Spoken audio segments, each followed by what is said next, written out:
Inside Outer Limits is a regular feature on the Paranormal UK radio network.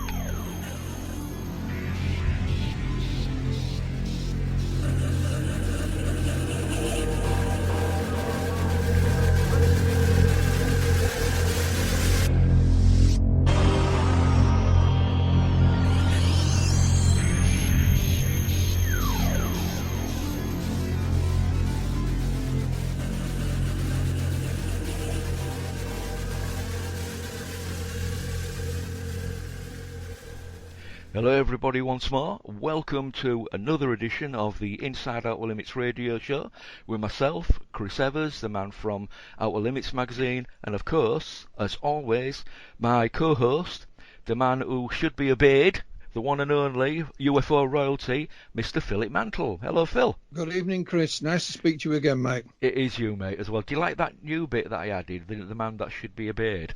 Well, that's what I say about the wife, you know. She who must be obeyed. She might be only little in stature, but that's the only thing. The truth is, you're scared of her, aren't you, mate? That's what it comes down to. Well, it's kind of funny. I mean, one of the Facebook groups. I was born and raised in a little village called East Ardsley. It's just outside of Wakefield in West Yorkshire, and they have their own Facebook page. And you know, I was looking at it today, and hey, presto, popped up a photograph of my late mother.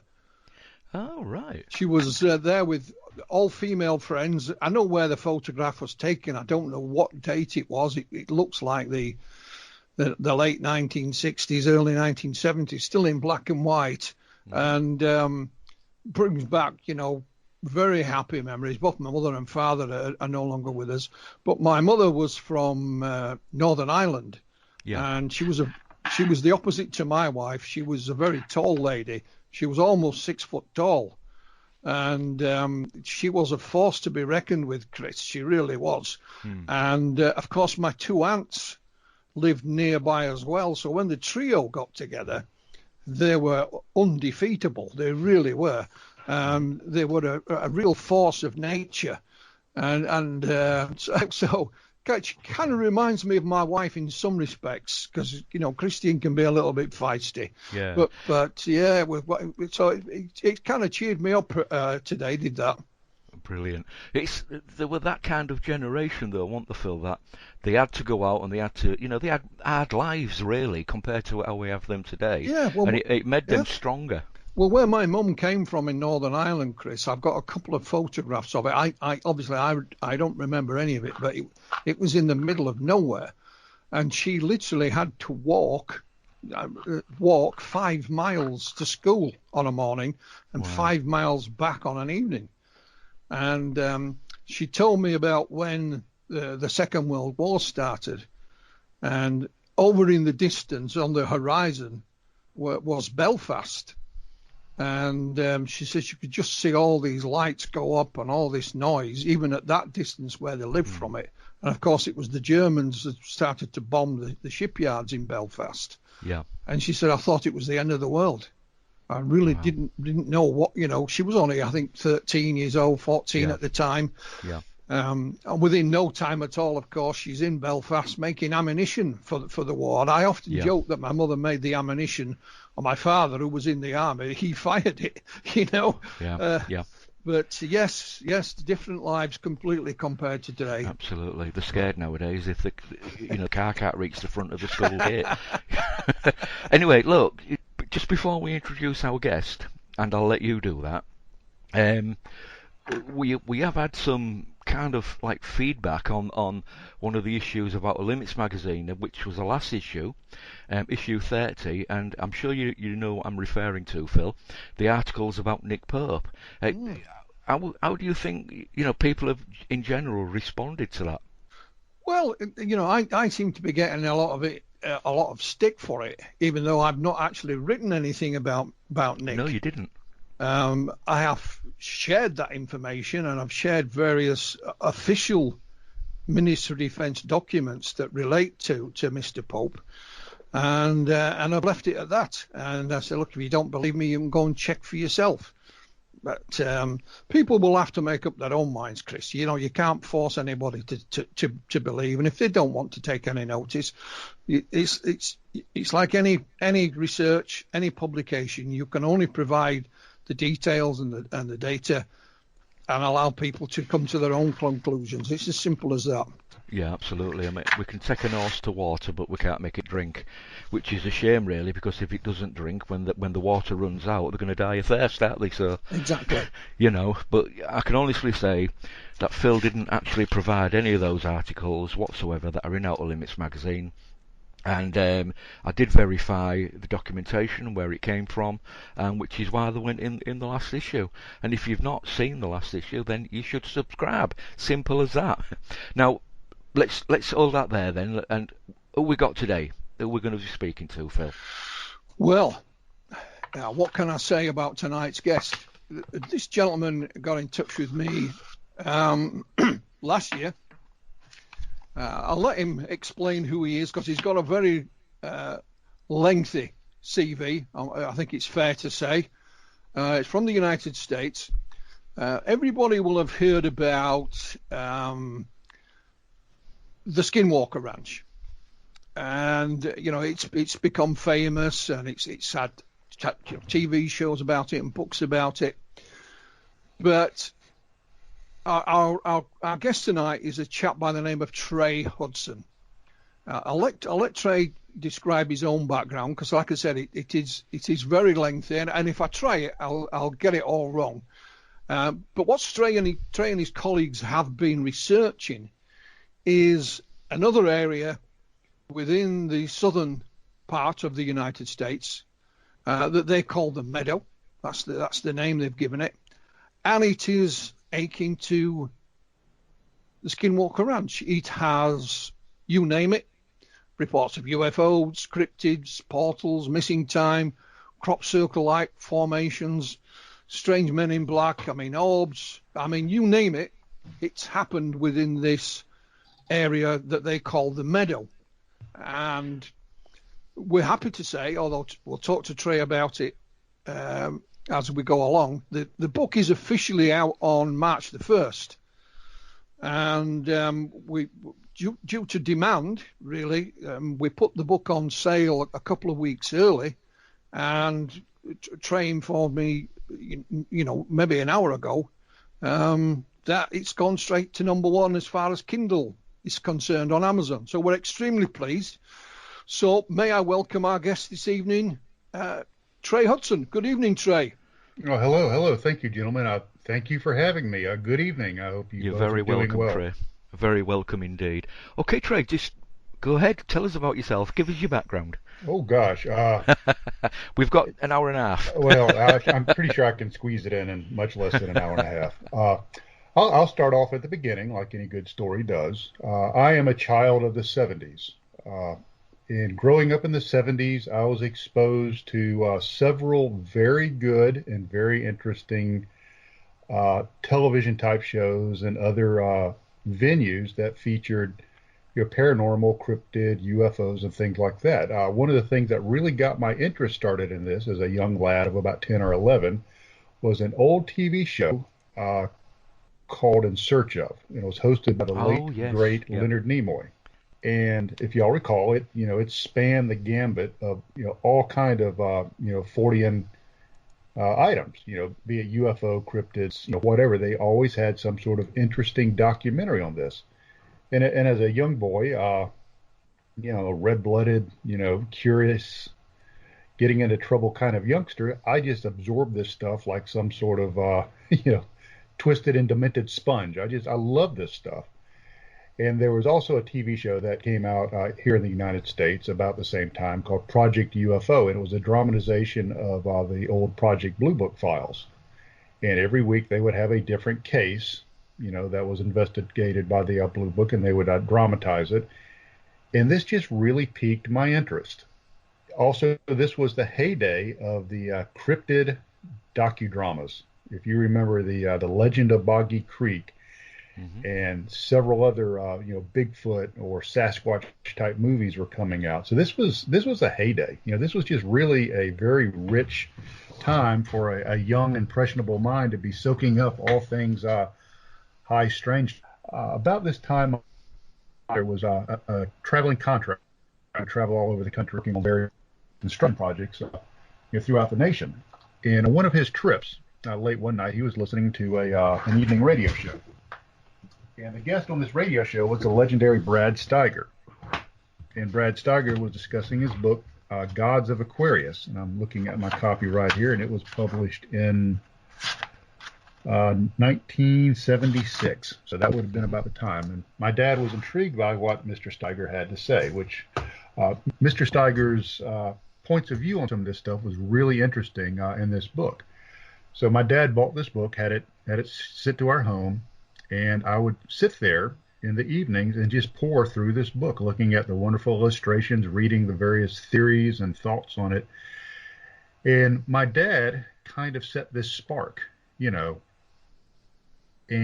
it just, blazed up since then. I obviously, went to high school here in the United States. During that time, I was in the Boy Scouts and ended up obtaining the rank of Eagle Scout. So very outdoorsy. We have an award in the Boy Scouts called the 50-miler award, where you have to do 50 miles either on foot or paddling in a canoe. I was able to earn that 3 times. So I just, have this love of the outdoors and this love of adventure. Upon graduating high school, I attended the University of West Georgia. University of West Georgia has a very unique psychology department, and that's what my major and eventually my degree is psychology. The program focuses on a humanistic and transpersonal type of study of psychology, which is very experiential based, not so much behavioral based. And we had some fascinating people on our staff there and on our faculty, one of whom you probably are familiar with is Dr. William Roll. Mm-hmm. Very famous parapsychologist, was one of my professors. Dr. Chris Anstus, very well known in the field of humanistic psychology. The head of the department was Mike Ahrens, who was actually recommended by Abraham Maslow to head that specific department, and Don Rice and others. So that was the kind of the petri dish that my background was being grown in. Very interesting, very open, very inquisitive, yet very serious type of academic environment. My last 2 years at university, I received a scholarship from the United States Army to eventually be commissioned as an officer. And upon graduation, I was commissioned as a U.S. Army intelligence officer, serving in the U.S. Army Reserves. Unfortunately, my career in the military was ended rather soon. It wasn't a very long career with a spinal injury, so I was medically discharged and decided I still wanted to serve in some capacity. So I became a civilian employee, a federal employee, civil servant of the United States Army in the Department of Defense. And during my 30-plus year career, I've done various things from security of weapons of mass destruction, operation security, intelligence, counterintelligence, physical security, emergency management, and various other things. I ended up doing a stint in Afghanistan as an anti-terrorism and operations officer about 10 years ago. Mm-hmm. And it's just been a very interesting ride. Now, one thing I will say is during my entire career with the Department of Defense here in the United States, I have never been involved with UAPs or anything of that nature. So, nothing at all involved in that. It was strictly, in the security, type world. Yeah. So that's kind of my CV, as far as my, my professional CV. My CV in the field of high strangeness is a little bit stranger, a little bit odder how all this happened. I was always interested in this stuff, like I said, starting back in the 70s. And in about 2006, I just really felt a need or a desire or a compulsion or whatever you want to call it to get re-involved, to be re-engaged in the paranormal. I've always been interested in it. And I started seeking out like-minded people, and I found a local paranormal investigation group known as the Oxford Paranormal Society, and that is Oxford, Alabama. For you listeners, sometimes I get emails from the UK of people wanting me to come investigate various things, and I have to explain that. That we're a different Oxford.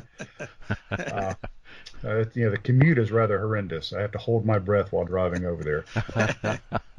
But so anyway, I joined this local paranormal group, and during the heyday of paranormal television, we were very active.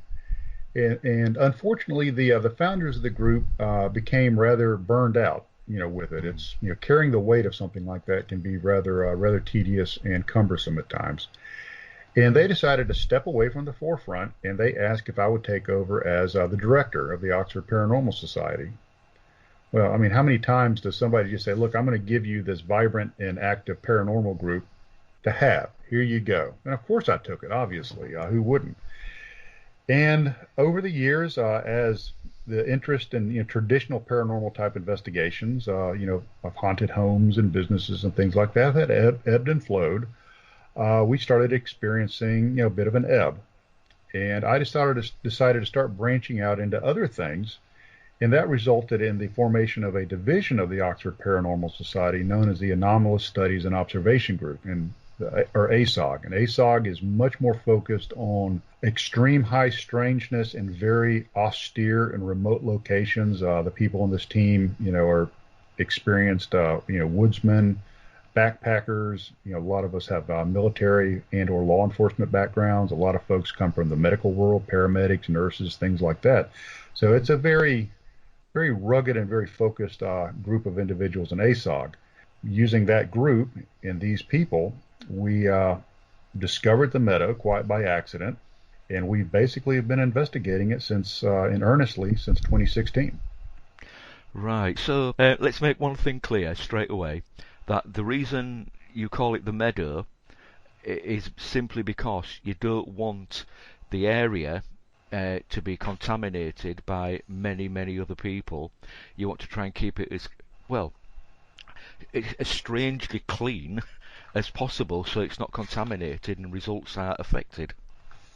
Yeah, absolutely, and I will go ahead and apologize to the listeners ahead of time. That was a decision that was not taken lightly. When we started discovering and experience extreme high strangeness, and started taking down notes and recording our the various happenings, I made a decision. Albeit some people would argue that it wasn't the correct decision, but to not disclose the exact location. And the reason for this is if you go back and you look at other areas of high strangeness that have had their exact location disclosed, the activities of the investigators and researchers are greatly hampered by curiosity seekers and other people coming in, for other various nefarious purposes. And, we mentioned the Skinwalker Ranch earlier. That's a prime example. They have to have a rather robust security force, not to protect the researchers, but to protect the property from people coming in and, messing things up, if you will. So, we've decided to, keep the location secret. And I've changed the names of various locations. They're, in the book, they're based on actual places, but the names have been changed and distances and cardinal directions have been changed a little bit. And that's done out of respect for not only the position in the area, but also out of respect for my researchers. Now, I do bring in guest researchers from time to time, and they are required to sign a non-disclosure agreement. The only thing the non-disclosure agreement restricts is the location. They are free to discuss their experiences in the Meadow till their heart's content. And I think that's a wise decision and, made for the right reason. Yeah, I'd just like to add there, Trey, that when we were preparing your book, The Meadow Project, I recollect when we were looking at some of the photographs to use in it, certain little changes were made to some of the photographs, so to just purely to protect the location of where this meadow is. And I'd like to go on the record and say even I don't know where it is, even though I'm your publisher, because I knew not to ask. It was as simple as that. And I have to agree with your decision. Obviously, there's parts of the US some of the states you've got in the US are bigger than the UK, never mind some of the locations. But before we started, we were talking about this. If researchers was only look and ask a few questions, they would be surprised what they could find in a variety of locations. And I remember, and I've told the story before, but I'll tell it again. Back in the 1980s, Trey, there was areas in and around the Yorkshire Dales National Park here in North Yorkshire that had a lot of UFO sightings. And, you know, they came our way. And I remember myself and my colleague Mark Birdsall, we'd had a report from a very, very small village. And we arranged to interview this gentleman. So we drove and found it. When we got there, village was perhaps, you know, an over-exaggeration. It was just 6 or 8 houses with no numbers on the doors, no names. So we just knocked on the first door and we asked if they knew where this gentleman lived. And they said, have you come about the ghost dog? And they told us the story of every now and again, the locals would see these 2 red lights float down through the village. And of course, they were the red eyes of the ghost dog. And once we started digging, we did find folklore and other stories and ghosts. I mean, you name it, in this small location. And one year, up on the moors itself, we held a week-long, in inverted commas, skywatch, where a number of us were literally camped in a caravan for the week. And we did some local publicity and asked the locals to come and report their sightings to us. And they did. And it wasn't just UFOs that were reported. It was all kinds of things, weird and wonderful. So I agree entirely with your decision and your stance regarding the Meadow. And it is amazing what you can find. Oh, it truly is. That's how we discovered this thing was chasing the folklore, you know, chasing the stories, chasing, you know, old newspaper articles and recollections. And what I've discovered, you know, through the research not only of the general geographical area surrounding the Meadow, but just in general is, like I said, I was an old Cold War intelligence officer back in the 80s. And back in the old days, the way we did things is we had a large topographical map and we had acetate overlays where we would draw troop locations and areas of advance and things like that. And you would have these various overlays with different data on them. So using that same kind of philosophy, imagine a topographical map of an area. And on one layer, one piece of acetate, you would mark out UFO reports. So every report would be a dot. And then you have another piece of overlay that would be cryptid reports, you know, Bigfoot, Sasquatch, Dogmen, whatever. And you put a dot on all of those reports. Then the next piece of overlay or acetate would be ghost stories or ghost reports. And when you lay these pieces of overlay or acetate onto the map, you start seeing a correlation between all of these various facets of high strangeness.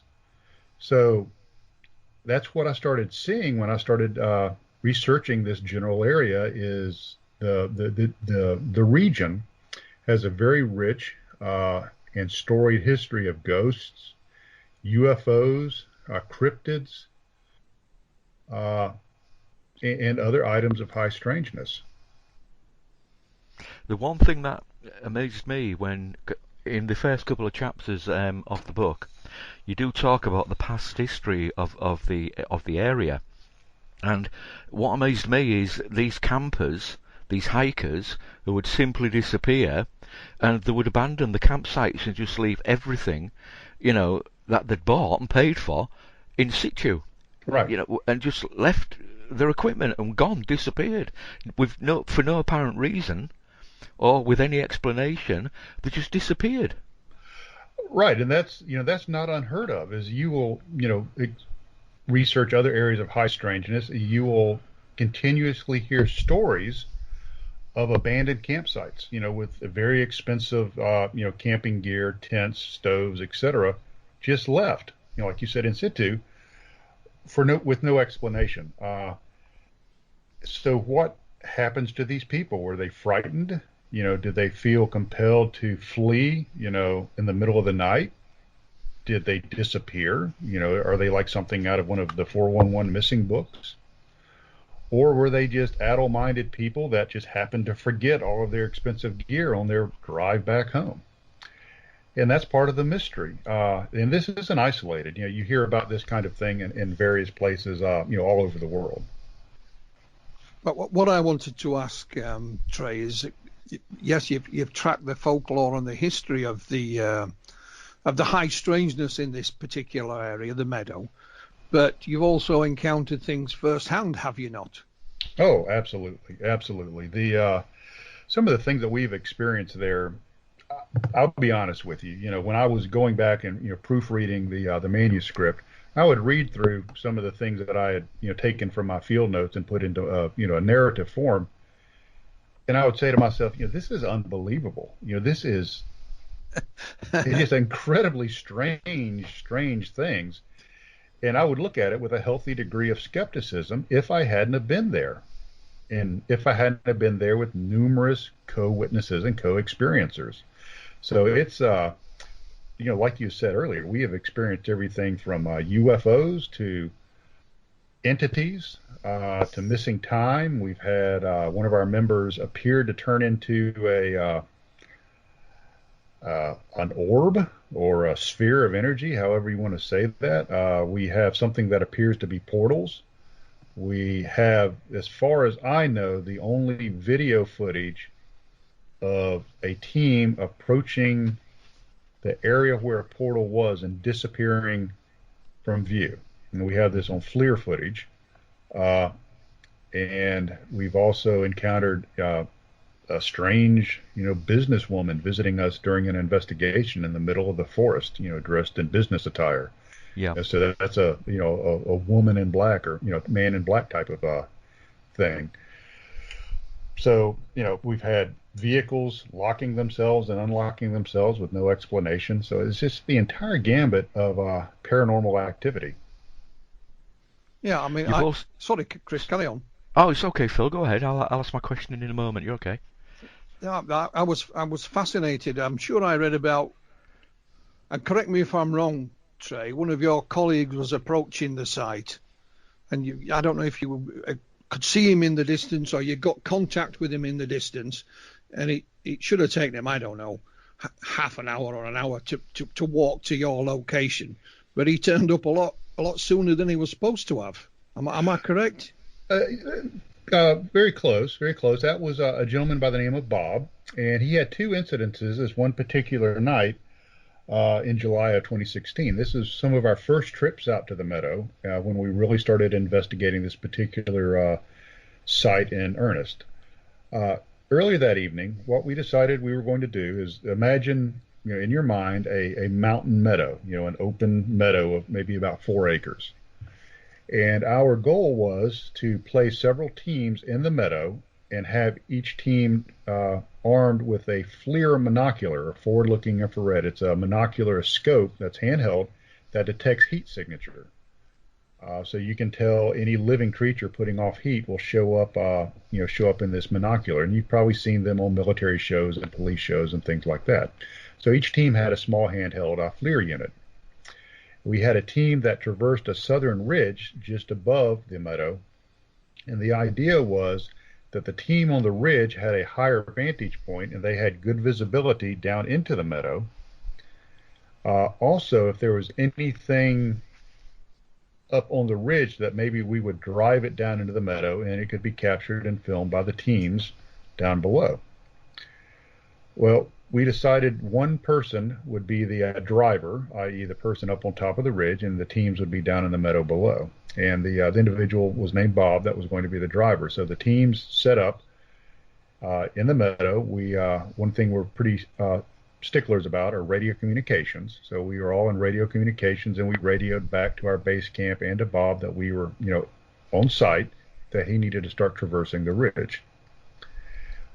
Well, not long after he started, he radioed back and he said, "Hey, I'm at," and he named a pretty well-known landmark that we were all familiar with. And he said, "I don't remember how I got here. I have no recollection of getting here." So, the first thing that popped into our mind is, did he have a stroke? Did he have some sort of medical emergency? And one of our team members, who is a paramedic, started questioning Bob over the radio, saying, does your head hurt? Do you have weakness on either side of your body? Is your face tingling? Things like that. And he's like, no, I'm fine. I just don't remember getting here. So, we've all been hiking in the woods and just sort of zoned out, or, been lost in our own thoughts and don't remember getting from point A to point B. Heck, I'm like that most mornings when I drive to work,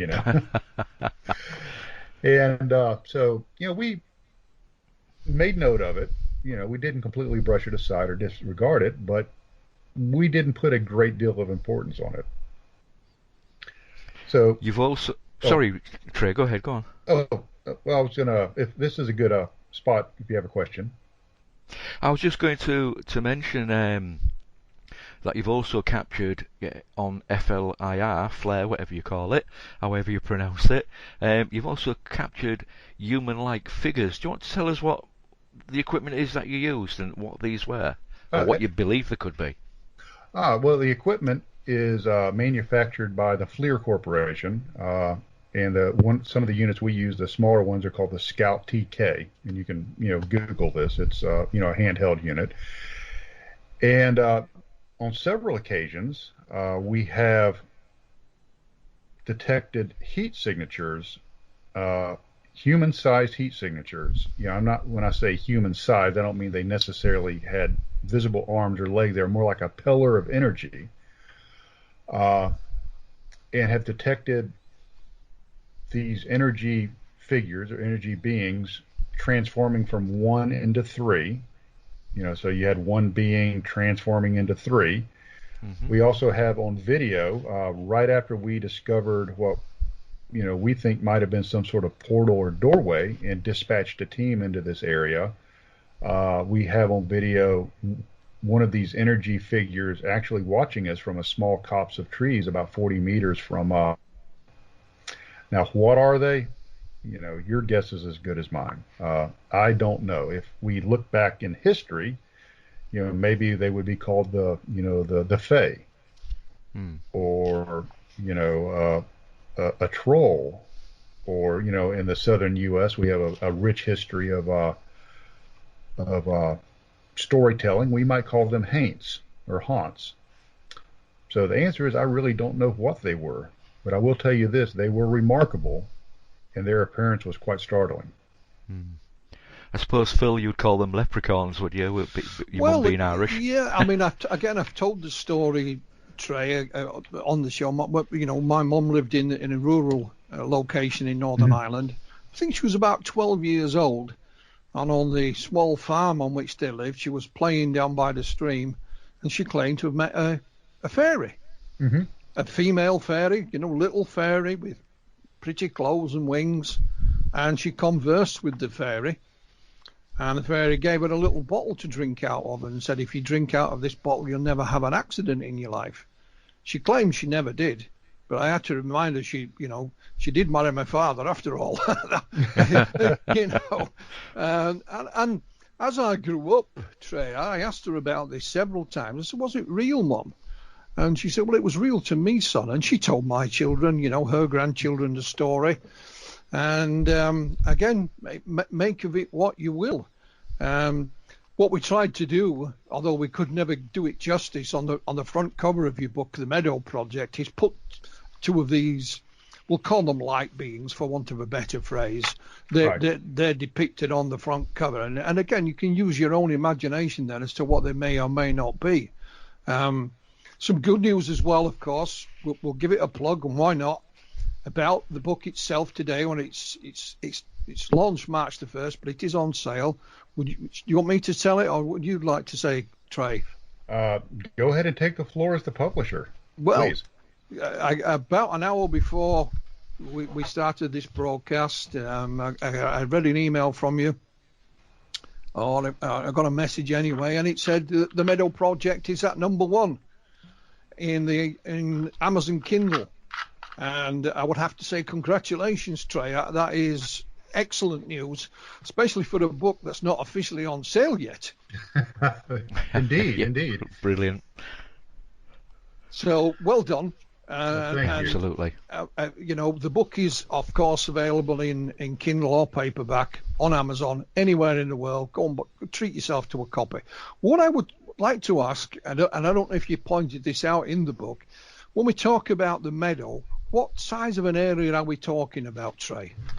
You're talking about 4 or 5 acres. It's not a huge area.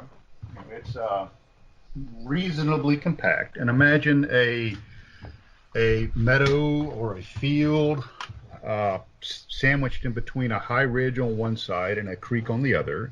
And the meadow runs predominantly east to west, with small copses of trees, scattered up, throughout the meadow. Very lush, very green, absolutely beautiful. A beautiful mountain meadow, somewhere that you would want to picnic or take a rest or set up camp for a weekend. Rather bucolic. Because I think when we imagine some of these places in the United States, we imagine these huge, because everything's large in parts of the southern states, especially Texas, of course. Everything's bigger in Texas. We imagine these. I remember an old girlfriend of mine. I'd never been to the States, and she'd been to Texas. I don't know where she'd been, but she said, we went to this forest somewhere. And she'd never seen as many trees in her life, And so I always, when you talk about a location, I always imagine something like that. But this is quite compact, and the reason I asked that is because when we're talking about viewing this, keeping a watch on this and tracking what's going on in this place, obviously the smaller the area is, the easier that is for the researchers. Yeah, absolutely. We have found that if we can deploy 3 teams, and we have a pretty strict protocol where after Bob's experience, we don't field teams singularly anymore. It's always at least a pair. And we can take 3 two-person teams and pretty much cover most of the meadow, with our, FLIR units and binoculars and other types of equipment, night vision. And we have a pretty good eyes on the target with just 3 teams. So with all the information you've gathered and what you've released in the Meadow Project in the book, what's next on the horizon for all this information, Trey? Where's it going to end up? Well, that's an excellent question. We're just going to keep researching. As a matter of fact, we were in the meadow last weekend researching, and I have some footage of what we believe might be a UAP that I'm in the process of reviewing. I actually wanted to discuss that with you offline a little bit later, but we're going to continue researching. And will our research yield the answer, with a capital A in my lifetime? I really don't know. But if not, what I hope is perhaps some of the information and data we've gathered may help a future researcher get that information. So in short, we're not stopping. We're going to continue to research as long as we're allowed to and permitted to, and as long as we can keep the site inviolate and as pristine as we can. Yeah. So the land, is it owned by someone, or is it public land? It's public. It's public. So you've no worries about the landowner kicking you off then? No. No, that's the reason I asked. Because one of the reasons I asked, because there's 2 things happened here, totally different but kind of related. There's been a movie released called The Dig, and it's about the excavation of the Sutton Hoo burial mounds in Suffolk. And of course, they turned out to be Anglo-Saxon, but they were on private land. So, it was down to the landowner. And then just last night, I watched another thing about the what's called the Oseberg Viking ship in Norway. And again, there was this large burial mound on private land, and they had to get permission off the landowner to excavate it. So that's why I was wondering, I know you're not excavating anything, but it's still the same thing. You're doing research there. If it's private land, obviously you'd have to get permission. Just as a matter of course, I'll say this: I've seen the Oseberg Viking ship in the museum in Oslo, and it's absolutely amazing. It really is. But that's another thing. But no, what I was thinking is, could there be a documentary in the wings, or even some kind of film project? I believe. Sure, absolutely. We've signed a contract with a pair of well-known producers here in the United States, and we're moving full steam ahead. Hopefully, there'll be some interest, in picking up this project by some of the various networks. And of course, I'm biased, obviously, but I think it is a compelling, interesting, and amazing story that is just ripe for a documentary or miniseries. Well, what I will say to the listeners regarding that, Trey, I know the gentleman involved in this, and I sent them some details about the project, and I think at that time the book wasn't even finished. We were still in the editing stage, and I believe they spoke to you on the phone, an exchange of information, and I think I'll put it this way: they bit your hand off, Trey. Oh, yeah. Yeah, it was a lot of interest. Yeah, I don't think they didn't hang around. Let's put it that way. And I know by some brief communication I had with them, they are working on it. I don't know to what extent, but things are going forward. And if we look at the way the television industry and film industry is at the moment, of course, during the pandemic, it is the online Netflix and Amazon and Disney that are doing the business, because the cinemas are closed. And I know there's a lot of interest in all of this kind of stuff.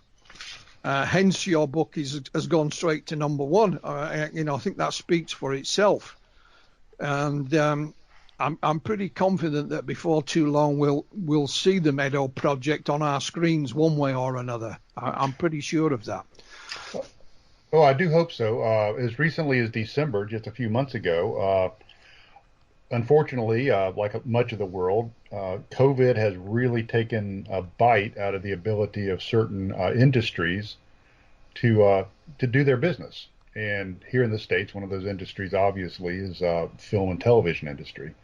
So as recently as December, I had a tasking list from the producers to videotape certain things, in the Meadow, and do certain interviews, and try to do as much stuff as we could remotely, until they're able to actually get some teams out. So we're full steam ahead with this project, absolutely. Mm-hmm. So tell me about something you've actually witnessed yourself firsthand. I know you've talked about the flare and things like that. Was it you that filmed the UAP footage that you mentioned, or was one of your colleagues? It was me. What did it look like? What it looked like is we were in the book. You'll see an area referenced as Stevens Lake, and there's a very rich history of Stevens Lake. MUFON has reports from several years ago of lights and things going on out there. And last weekend, our tasking was to try to record and capture on film, if possible, anomalous flashes in the forest. So we acquired two pieces of equipment, two Psionics color night vision cameras and recorders, very, very nice pieces of equipment, and we decided we would use them for this task. So Friday night, Stevens Lake was our target. We had two of these units set up at Stevens Lake, watching across the lake into the tree line. And as I'm watching this, and I've synced the equipment up to my phone so I could be a little more comfortable and monitor it, from my phone, I noticed a series of lights up in the sky. And imagine two lights, almost like headlights on an automobile, side by side, parallel, hanging in the sky. And there was set #1, and then probably at about the 7 o'clock position from the original set was set #2. So two sets of lights, each of them dual lights, and they were flashing on, off, on, off, on, off, and hanging in the sky, not moving. Now, it's worth noting that we had a lot of aircraft traffic, that we observed and videotaped throughout the evening. Very distinctive. You can look at an aircraft, you can see the red rotating anti-collision beacon on the underside of the aircraft. You can see the red and green navigation lights. You can see the white tail light. Aircraft are pretty obvious. These lights were just two lights side by side blinking and not moving. So stationary that I actually thought perhaps they were a radio tower that in the several years of going to Stevens Lake I just had not noticed, nor were annotated on any of my maps. So I'm watching this and I thought, okay, if they're a radio tower, I have two radio towers in close proximity, and I should be able to see a red anti-collision beacon at the very top of the tower. There was none. So as I'm watching this series of lights, they start moving laterally, very slowly, and then they stop and hang there for a moment. And they move a little bit further and they stop. And eventually they very gradually crept below the horizon in the edge of the trees where I could no longer see them. What were they? I don't know. I will say this, is when I looked at them through my binoculars, the configuration of the lights did not match any of the aircraft that I had seen throughout the evening. The lights were stationary for a reasonable period of time. All of the aircraft that we had seen that evening were moving, were not stationary. And the lights did not behave like any aircraft that we observed that evening. So it was anomalous. It was truly an unknown aerial phenomena. So I still have a little bit of research to do on that and see, what kind of information I can perhaps enhance the video and pull out of it. But, that was just yet another strange happening, albeit not exactly at the meadow, just a few miles from it. And this whole area is just rich of things like that. You'll never be disappointed if you go exploring in this region and are brave enough to actually sit out there for an evening and look. So when we talk about the meadow and all the high strangeness that you've described within this, what is a relatively small geographical location, have you got any ideas or theories of why such a small area would have these manifestations? What's special about it? Why would it happen here? Oh, there are tons of theories about that. There are areas throughout the world that are epicenters, that are nodes of high strangeness. I'm going to butcher the pronunciation of this. The Hachubao Forest in Romania. I think I said that more or less correctly. The famous Suicide Forest also in Japan. We have Hesselden Valley. We have Stardust Ranch in Arizona. We have, of course, the legendary Skinwalker Ranch. So these areas are epicenters of high strangeness. Now, why is that? I started thinking about this, and this is a theory. Like I said before, I don't have the answers. All I can have is conjecture. But perhaps if we go back and we start looking at some of our the folks that researched this prior to us, John Keel, comes to mind. And John had a very interesting term that he used to describe some of these entities. And he was looking at these through the lens or the optics of being multifaceted. Ghosts, UFOs, cryptids, etc. were maybe all part of the same phenomena. And he used the term ultra-terrestrials. And I thought about that. And what exactly was he trying to convey? A term that I use, which I tend to like a little bit better, is paradimensionals. And I think there are certain places where the various dimensions, if you will, and you can get into a whole lot of theoretical physics on this and quantum physics and all of those kind of things, but there are places where the dimensions perhaps brush up against one another. If you have reality as a string, imagine a rope, and you have a series of ropes in parallel, and each of these are different realities or different dimensions. What if from time to time these ropes kind of brush up against each other, and where they brush up against each other, there's a very small opportunity to move between realities or dimensions or existences. And maybe these are permanent. Mesa Verde, comes to mind. And if we put enough focus on these areas, maybe we can start detecting various phenomenologies that may be precursors to these openings being created and shutting down. Watch for radiation spikes, watch for electromagnetic spikes. Do we have changes in gravity? Do we have time dilation? Do we have time constriction? Can we measure that? And maybe through close study, observation, and the recording of empirical data, we can maybe start to get an idea of exactly what's causing these things. And if we get an idea of what's causing it, even more so, maybe we can predict it.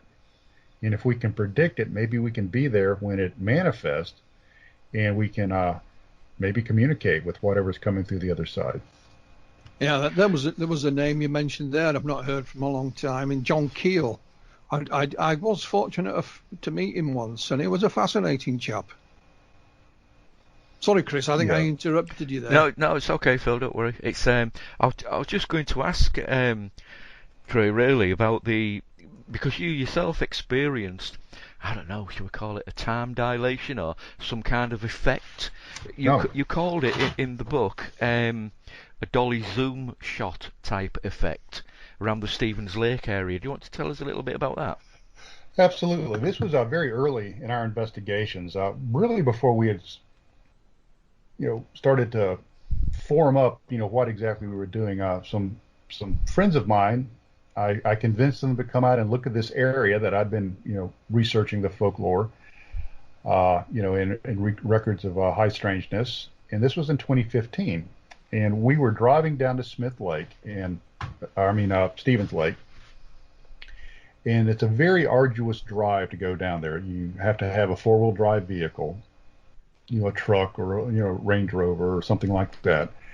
And as we're going down, I was overcome by this sense of my field of vision being, and I'm going to try to articulate this the best I can, being elongated or stretched. Everything just seemed to kind of pull away from me. And I mentioned the Dolly zoom technique that cinematographers use in various films. Two excellent examples of that. One is in the movie Vertigo, and another one is the beach scene in Jaws, where the main object that's focused, which is oftentimes a person, stays in focus, but the background kind of retreats away from them very strangely, and it's very disorienting. And this happened while we were driving down to Smith Lake. I was sitting up in the front seat of a four-wheel drive, and I had a colleague driving, and I asked everybody, did you just experience this strange shift, in, I hate to say it, but reality or existence or perception? And nobody else had experienced it. Now, you could chalk that off to being perhaps tired or being disoriented because this was at night and the road was very rough and the headlights were bouncing off of trees and other features, and perhaps either a little bit of visual disorientation. But it was so profound that it really made a mark on me, so much that I made a record of it in my field notes, and I included it in the book. Well, shortly after this experience, you experienced a red light or an orb just a little bit later on in the forest. Yeah. Any idea what that could be or what you think it may be? Once again, I can just guess. And the story is I was with my colleagues, and I asked who's up on the ridge about maybe 4 or 5 meters above us with their red headlamp on. And much to my surprise, all of my colleagues answered from behind me, So obviously it was not them. And it was, what it appeared to me was a red, almost like a red lensed flashlight or headlamp, in the woods. And once I, pointed that out to my colleagues, we had all turned on our white lights, our flashlights, and appeared around to see if somebody was watching us or stalking us or something like that. And we saw nothing. It's very interesting that there in this area there is a lot of reports of lights or orbs. And later on that same trip, going back up the road from Stevens Lakes, myself and my colleague who was driving, we saw flashes of light in the forest, almost like somebody had a flash gun, from a camera going off deep in the forest. I thought that was kind of an unusual happening. And then I was watching a documentary several months ago, and well-known cryptid researcher James Bobo Fay, during this documentary, he said, I have experienced flashes of lights way up in trees and in the forest where we are researching cryptid activity. So, you go back and you start looking through history and folklore. You have, fairy lights, will-o'-the-wisps, jack-o'-lanterns, various things that refer to strange lights deep in the forest. Interesting. You've also used ghost boxes as well, haven't you? Do you want to tell us a bit about that?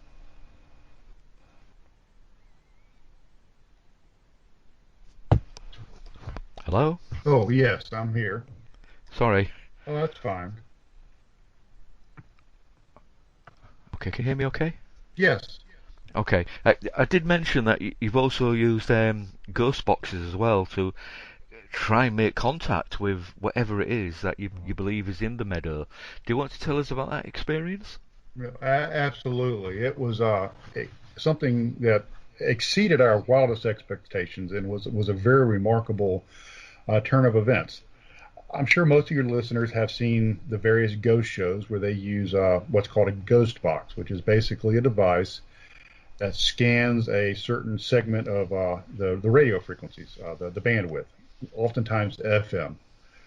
And it will scan randomly, and you can pick up little snippets of words and sometimes whole words as this thing randomly scans. The idea is on a quantum level, the observer effect of the entity can somehow affect what words this device stops scanning at, and you can use it to facilitate two-way communication. Well, with a lot of things, there was some concern that people hear what they want to hear. They ask a question and they're listening for something that sounds like a response. So there's a protocol developed several years ago called the Estes Protocol. Mm-hmm. And with the Estes Protocol, what happens is the receiver, who's a person, they take, in our case, we use sound-canceling earbuds that you use like when you're operating heavy machinery, but you want to listen to the radio or MP3. That they will put these in their ears, and then over that they will put a set of shooting muffs, sound-canceling shooting muffs like you use whenever you're around heavy equipment. And we will also blindfold the receiver so that they have no idea what's being asked, they have no idea of who's asking the questions, and they have no idea of the timing of the questions. They are completely isolated, and their instructions are, when they're listening to the output of a ghost box, is if they hear an eligible word, regardless of what that word is, they are to repeat it. So if they hear kumquat or horseshoe, they say horseshoe. Doesn't matter what it is. And our philosophy, with the Oxford Paranormal Society and ASOG has always been, let's not try to put these phenomena into a box. If we just look at it from the perspective of paranormal investigators, then everything's a ghost. If we look at it from the perspective of cryptid researchers, then everything's a cryptid. Or ufologist, everything's, a UAP. What if we just look at it from an experiential perspective? What happens is what happens. And that's the way we decided to approach this thing. So you move forward with that philosophy, and it gives you the ability and a high comfort level of taking best practices from other disciplines. So we decided, let's take the Estes Protocol and Ghost Box Protocol, bring it into this research, shake it up and see what happens. And we had a absolutely remarkable two-way conversation with what we believe was an entity. The conversation was very neutral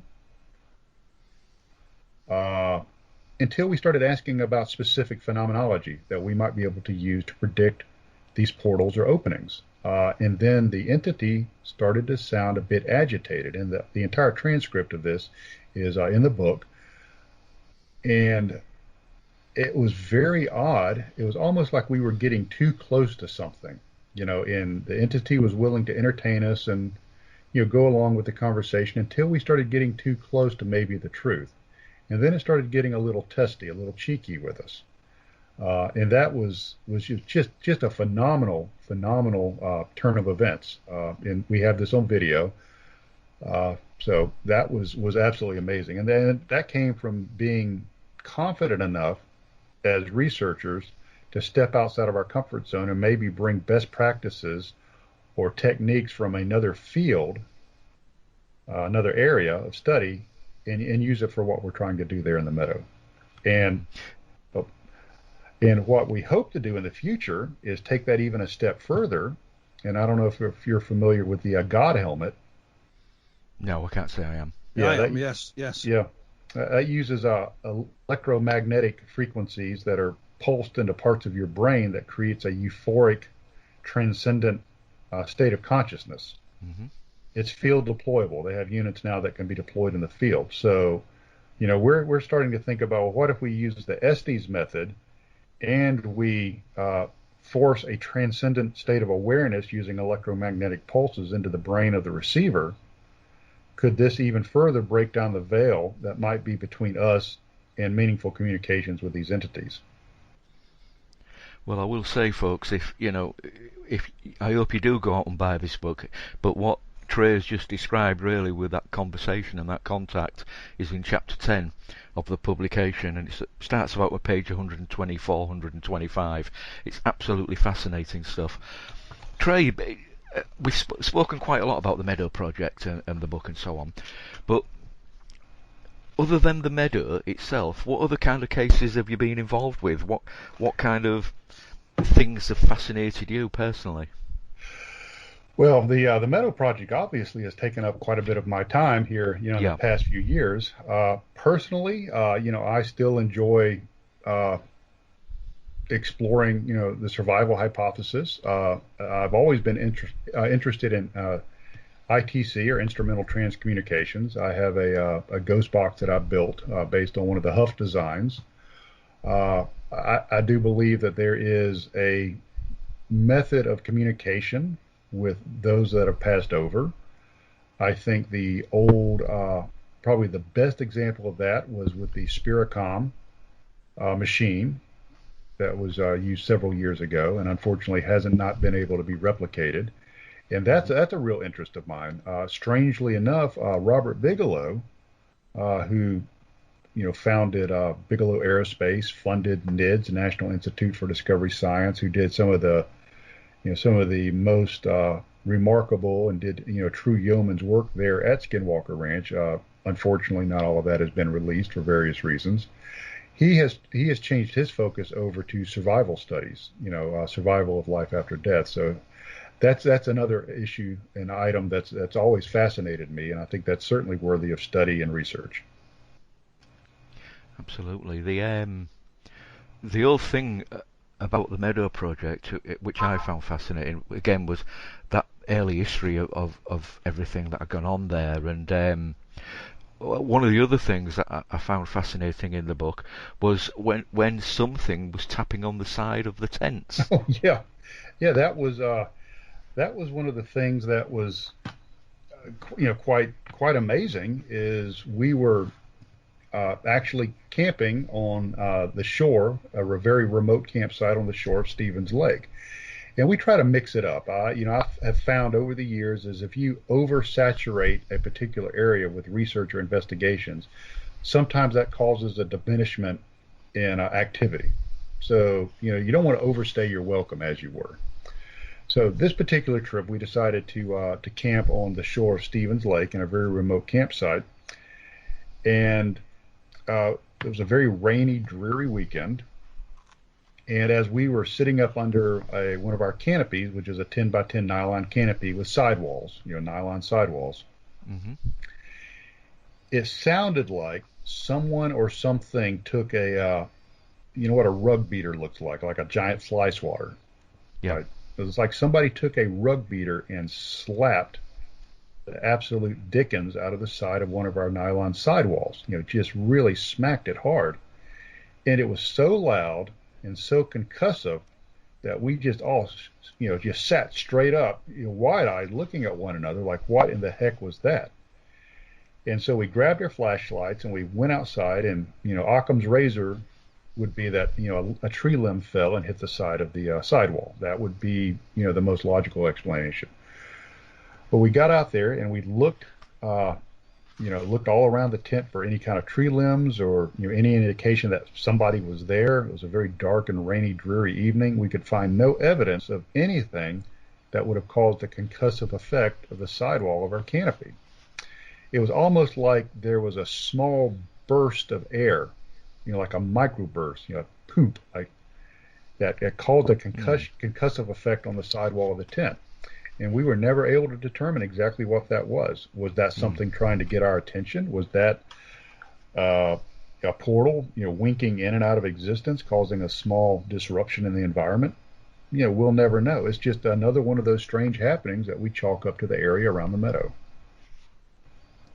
Absolutely fascinating. Yeah, Go ahead, Phil. Yeah, well, I'm going to play devil's advocate here. Sure. Please. I'm sure we'll have a number of skeptics who tune in.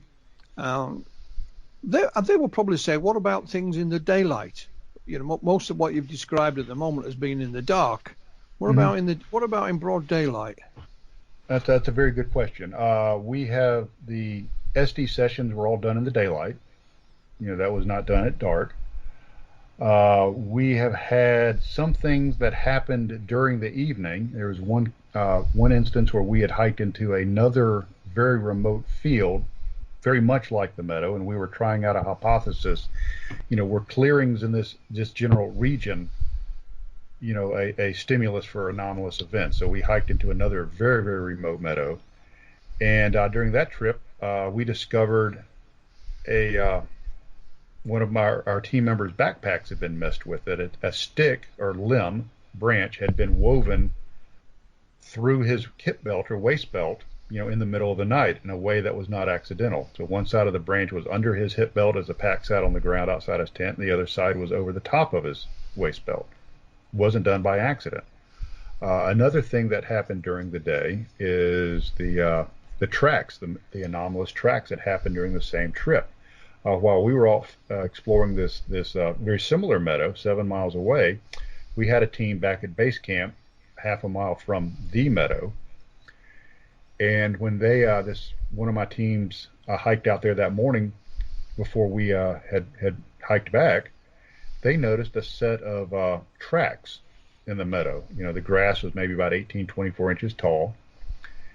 And I will describe them as tire tracks. I'm not saying they were tire tracks, but that's kind of what they look like. You had a parallel row of grass that was pressed down that went for a distance. But the odd thing is it's almost as though whatever made these tracks were dropped into the meadow, went a certain distance, and was lifted out. Like there was a definitive beginning and end. In no way to get to that definitive beginning or end. The grass was not crushed. It was pressed over. The grass was not broken. In these two tracks inside of the anomalies, there were small saplings, ant hills, and molehills that were not compressed, while the grass around it was. Also, there were no tire tracks or markings of any kind. So that was very strange. And one of the teams went a little bit later that morning and had taken their full spectrum camera out. And when they went to the terminus of these tracks in their full spectrum camera, they saw another cube or box, very much like what we saw before, form during the daylight, and it was only visible through the full spectrum. And so when they went to photograph it, they realized they had forgotten to put the SIM card in the camera. So, even seasoned researchers make mistakes from time to time. Oh yes, yeah. So we were not able to get photographs of this anomalous cube or box, but I do have affidavits from both of the gentlemen that observed this. Very seasoned researchers. One gentleman's an electrical engineer. A very solid individual. So I put a lot of credence into that when I have a team of highly powered, highly successful professionals in their various fields, and they're willing to write affidavits. They're willing to put their signature on the line that yes, this is what I saw. Something that makes this whole thing unique and really, really exciting is not only the variety of the experiences and the intensity of the experiences, but the sheer quality of the experiencers and the number of the experiencers. This isn't a one-off thing. These are multiple people with multiple backgrounds seeing multiple things at the same time. And their recollections of it all corroborate one another. One thing that's in the book is a transcript of our after action review, our AAR, after the February 2017 series of events. And I have taken the video that we did of our debrief, and I made it into a transcript. So the reader can actually read, as we were discussing and relating to our experiences of that night, and exactly what was said in the video. And the video was taken just a few hours after these experiences. Could I ask you this, Trey? The events that you've described in the area, do they happen at a particular time of year, or do they happen, 365 days a year, etc.? That's an excellent question. Unfortunately, we're not there 365 days a year. No, so, I understand. So they don't always happen or happen to the same intensity. This is a lot like fishing. You'll go to a pond that has fish in it. Maybe has record book fish in it, gigantic fish. Yeah. But every time you go fishing doesn't mean you're going to catch a fish, even though fish are there. And the meadow's a lot like that. And paranormal, and anomalous research is like that. You're never guaranteed results. Even if you go to an area that's not only well known for high strangeness, but you can guarantee that it's there. Yeah. I was kind of like after, really, do they happen more springtime or in the autumn, as we call it, or fall, or that kind of thing? Oh, good question. We've had them happen, both during the summer months or spring months and during the winter and autumn. The thing about the winter and autumn, a couple of reasons we like to research during those periods of time, is we're masochists. We really like being cold and miserable. No, I'm kidding. I've noticed you go there quite often in February. Last weekend was certainly a very chilly weekend. It was down in the teens. But during the wintertime, we don't have so many trees that are full of vegetation. We don't have a lot of the underbrush that has bloomed out. Things are, dead. They're dormant during the wintertime. So that gives us a much deeper field of vision, not only through the meadow, we can actually see through the copse of trees now versus them blocking and occluding our vision, but we can see up on the ridge and down to the stream to the north. And if there was anything that was anomalous, we would be able to see it, A, much better visually, and B, detect it much easier on our FLIR cameras. And that's why the February 2017 event of the team going into the box or the cube or the portal is so significant, because the area that they went into was devoid of vegetation. There's no reason that they shouldn't have been detected the entire time on the FLIR units we were using. And it wasn't just one FLIR unit they disappeared from. It was multiple units. So it wasn't a flaw in the equipment. So we really like the winter time's really good. A lot of times during the day, while it's, it is chilly, it's not terribly uncomfortable. In the American Southland, the summers can be somewhat unbearable with heat and humidity. But, we do research, all throughout the year, definitely. Yeah, I will remember to pronounce it FLIR now FLIR. Instead of FLIR. The one thing I suppose we could say about going at this time of year is that you've got less chance of bumping into anybody else in the area as well, so that will not affect events that are going on. Oh, absolutely, absolutely. Even, this is a nature preserve, and they do allow hunting. The way the laws are structured is you only have hunting during the daylight. So, this time of year, you're not going to have anybody roaming around out there at night.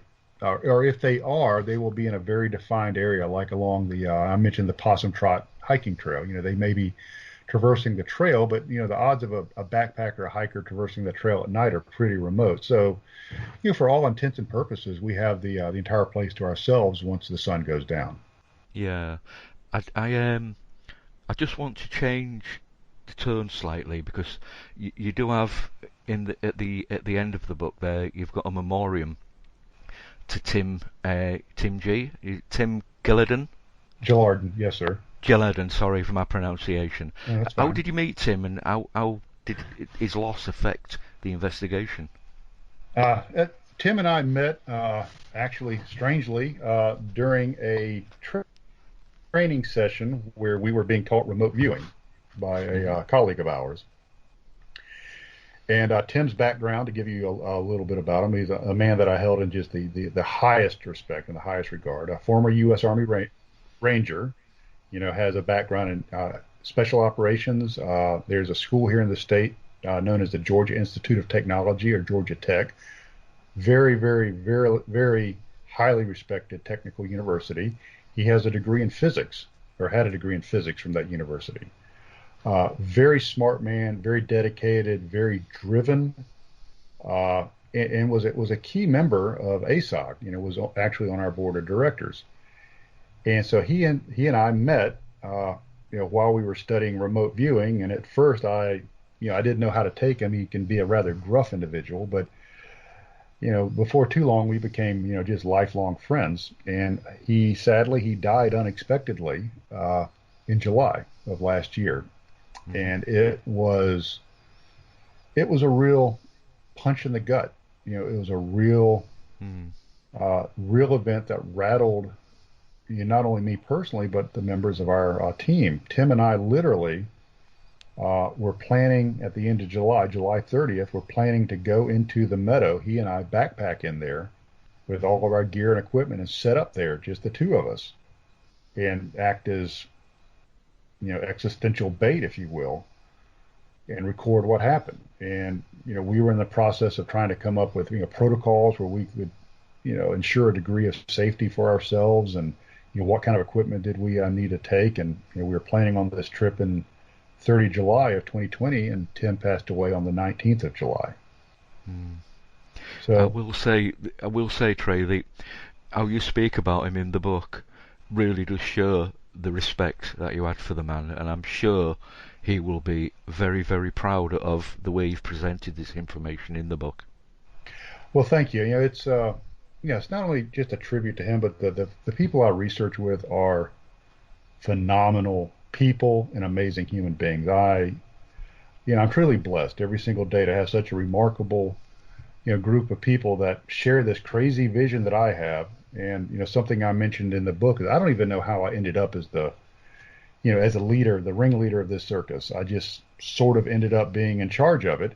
And to a person, they all have the same vision. They're all focused, they're all professional, and we're all driven. And Tim Gillardin, not diminishing anybody else, but he was the epitome of that attitude. He was that anchor, that was always there. And his loss caused us to do some real soul searching. And in the end, we decided to honor him by continuing our research and putting the notes together, and eventually publishing a book. And that, as I say, the respect that you have to the man really does come through in that publication. It's absolutely brilliant. I enjoyed reading every single part of it, and I don't often say that to Phil, do I, Phil? You say that about every book I publish, Chris. No,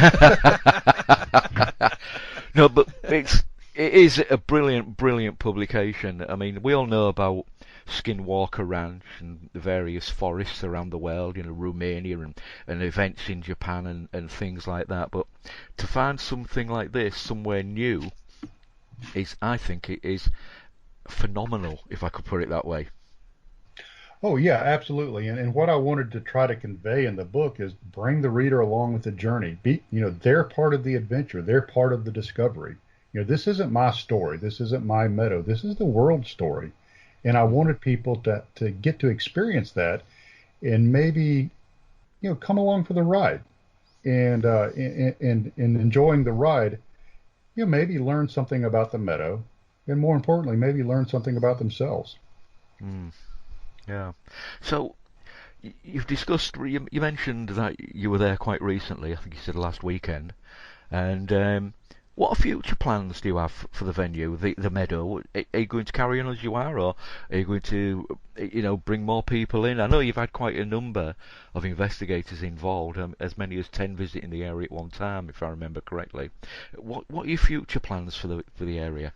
Well, we plan on to continue investigating and researching as long as we're able to. As long as we're permitted to access this area, as long as it's not put off limits, which I don't know why it would be. There's still a lot to be learned out there. Like I said before, I don't have the answer. but by gosh, I'm going to continue searching for it. Even if I'm not the one that comes up with the answer, I'm going to certainly pass the torch on to the next generation.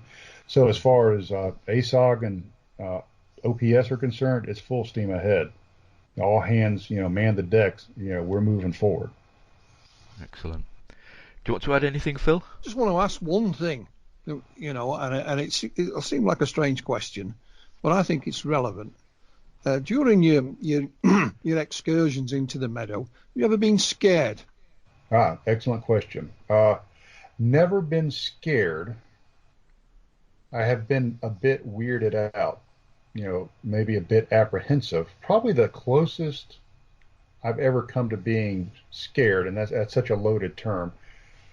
Let me put it this way: the time that I was the most anxious was when we had the strange businesswoman appear out of nowhere, and every I was thinking about that because that is really creepy. Oh, it's bizarre. It's absolutely crazy. Totally out of place. Totally nonsensical. Her appearance, and everything seemed so wrong about it. And I didn't start off as a ufologist. That's just not really my background. But the more I started studying encounters with the so-called men in black and the way people were very apprehensive and anxious, after their meetings with them, I thought, wow, that's exactly how I felt. I felt like we were being lured into a situation that perhaps could be dangerous. She actually wanted us to drop what we were doing in 2017 in February during that expedition and follow her to a very remote road in the middle of the nature preserve so she could show us something, And I remember thinking to myself, yes, something is off about this. Why is she drawing us to this remote location? Is something going to happen to us? Are we going to be attacked? Maybe it's a robbery. Somebody wants our expensive equipment. And, obviously I declined her generous offer to, go to wherever. And that was probably the only time that I really felt anxious or apprehensive about it. Most of the time we're pretty inoculated against strangeness, and it doesn't really affect us too bad.